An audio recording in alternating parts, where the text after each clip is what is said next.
This tutorial I'm going to show you guys, well, I'm going to copy a Peter Paul Rubens drawing. Now he's a famous Baroque artist, and I chose him particularly because his drawings are extravagant, but yet they show a basic, underlying principle that he uses.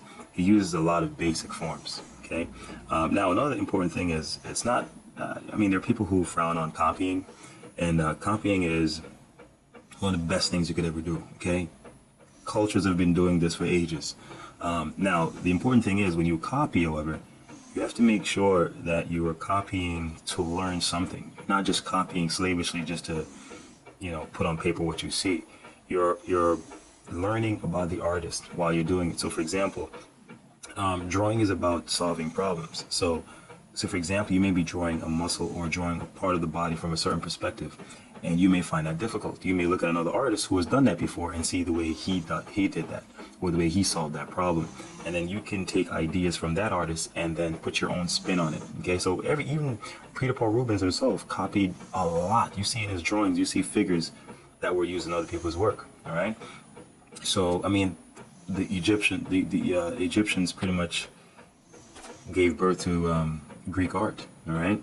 But they took it and they put their own spin on it and developed it in their own way, all right? So there's nothing wrong with copying once you're using it as an instrument of instruction and to improve yourself and to, solve problems that you have, all right? So I'm using his drawing as an example of showing you that basic forms should be the crux of your drawing. It will make drawing for you so much easier, all right? And you look at this, you see how elaborate the figures are, but when I start drawing it, you'll see that he's using just basic forms, all right?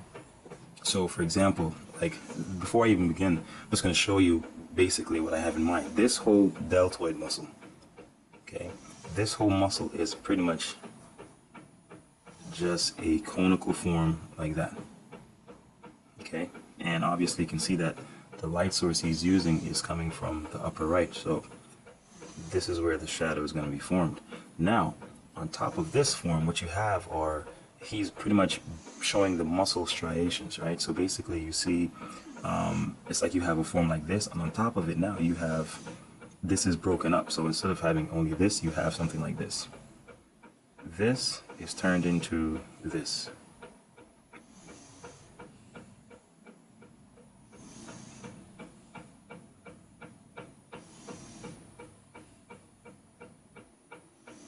You see what I'm saying? So then that's essentially what's going on, the basic idea. But of course, he's making it irregular so it doesn't give itself away to make it look this simple. But this is essentially what he's doing. You just have one overall basic form underneath, and then you have smaller forms on top of it. That's basically what's going on. The same thing with this. This part of the arm is really just a form like this, but you have this broken up into smaller forms. So then you have something like this right here. Then you have another one like this. Then you have another. When you look at it like this, the drawing becomes so simple. Looking at it like this, it looks really complicated, but it's really just a bunch of these forms. These forms, this form especially dominates the whole drawing. You see spherical forms, a kind of a conical or like a cone-like cylindrical form, and you see like spherical forms. These are the two forms that I see that dominates this drawing. And so in my mind, I'm not only just copying what I'm seeing, I'm also seeing the conceptualization of forms that he's using. In other words, how does he simplify what he sees before he draws it? Because drawing is really about what goes on in the mind more than just the hand, okay? So you have to conceive, look at what you look at something, you conceive it in your mind in a certain way that makes it simple for you, and then you put that simplification on paper, all right? But you're doing it in a way that is close to the natural form. Come on, do you think someone looked like this that he drew? Of course not, all right? So now I'm just gonna go in and do the line work.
that's about it as far as the line work. Now I'm going to go in and start panning things out as far as the volume. So that's when I'll go in and I'll show you, the type of conceptualization that he used. Yes, it took me a while to do this in line. One thing I'll point out though is that you can see that the type of drawing instrument that he used allowed him to make tapering lines. So for example, he was able to let his line taper from very thin to thick to thin. All right. Now with me, I can do that just by, well, not as effectively as he does, but with my pen, it allows me to do it a little bit, but not as effectively. All right. So that's something I have to keep in mind. So in other words, in areas where there's a lot of light, the light tapers out or the line gets thin. All right. So in here, I just have to make sure I just try to put less pressure or don't press as hard. So we can start, by the deltoid, right? So the first thing is to notice is that his light source is coming from the upper right. All right. So that means all the sources on the lower right or lower left are going to be in shadow. You can see that's what's going on. So as I said, the overall mass of the deltoid here is this, but he's pretty much just varied the surface forms to make it more interesting. So I'm going to outline. What I'm doing is outlining the separating the shadow areas from the light areas, and I'm using a dot using dots here because there won't be lines there. Okay, but I'm just using this as a little guide. All right, so now I'm just going to separate the light from shadow areas.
Okay, so a couple important things to address here now that I've pretty much finished the basic line work. Now you can see that where the light source is coming from. As I said, with this one, you can see that the light source is coming from the upper left. See you can see all the forms. This is overall like this. All right, and you can see these individual forms on top of it.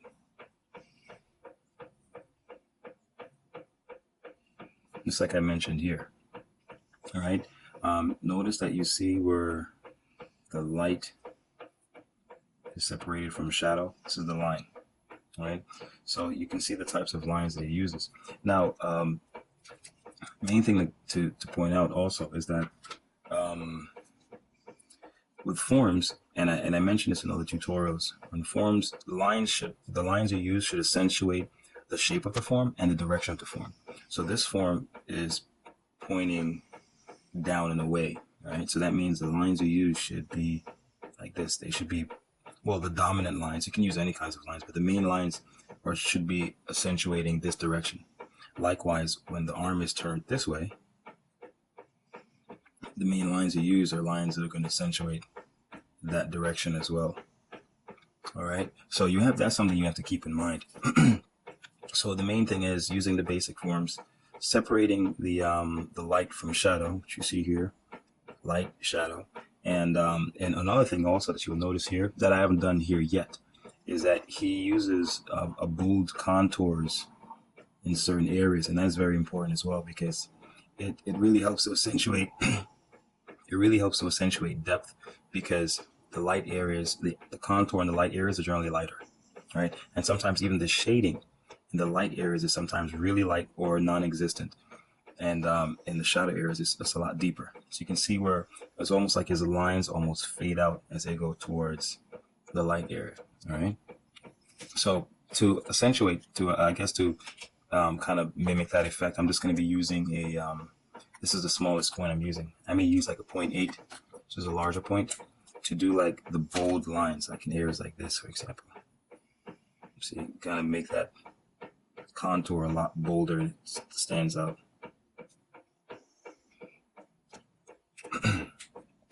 So now I'm going to go in. Notice I haven't done much cross-hatching. And I'm going to start doing some cross-hatching to work in the areas where the border of the shadow is. So now I'll start doing some cross-hatching.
you're really just looking at circles, well, circular forms and tubes. So like, you know, the veins and tendons, they're really just tubes, all right? And what he has done is, especially in this area, I'm not sure if you can see it that well, is that, well, I'll draw it larger. With a tube or cylindrical form, when light shines on it, you have the shadow area like this. And then this is the shadow area. And then this is the shadow border. This is the border of the shadow.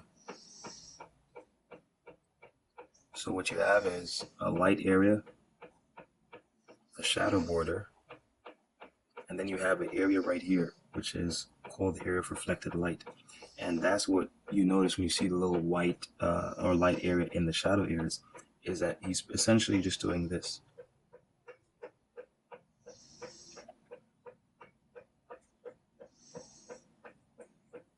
See, so he's leaving a little area of light underneath the shadow area, which it pretty much creates this effect. So it's almost like this is the shadow area, and this is the area. It's like you're seeing another side of the form. So it helps to create the illusion of depth, of 3 dimensions. So this becomes that. All right.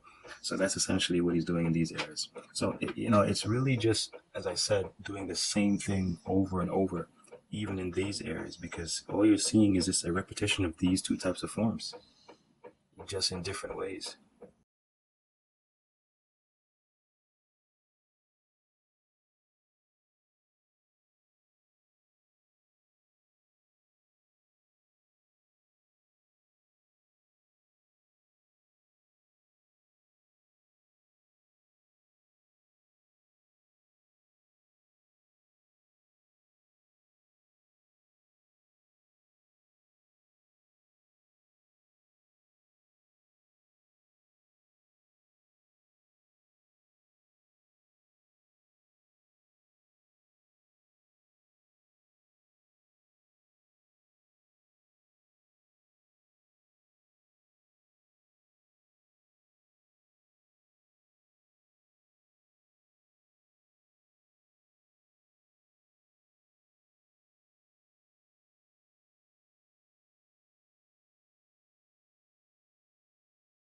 Even this knuckle is really just right here, is really just a cylindrical form like this.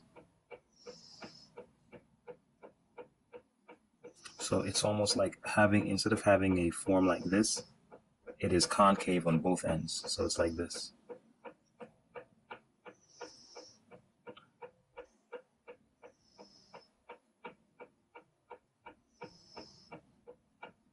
And that's it. That's what he has done here and here, and most of the little knuckle forms. But other than that, it's just, as I said, the spherical form and the cone-like and cylindrical form. But it's just a combination of that, and you know, that's why I say in a lot of my tutorials I'm giving tips or a guide, because I'm not saying there's one way to draw anything. Okay, you can visualize a form as a spherical form, and I may say no, that's a an egg, or someone else may say actually they see it as a cone. All right, so but the point is we're all seeing it as basic forms.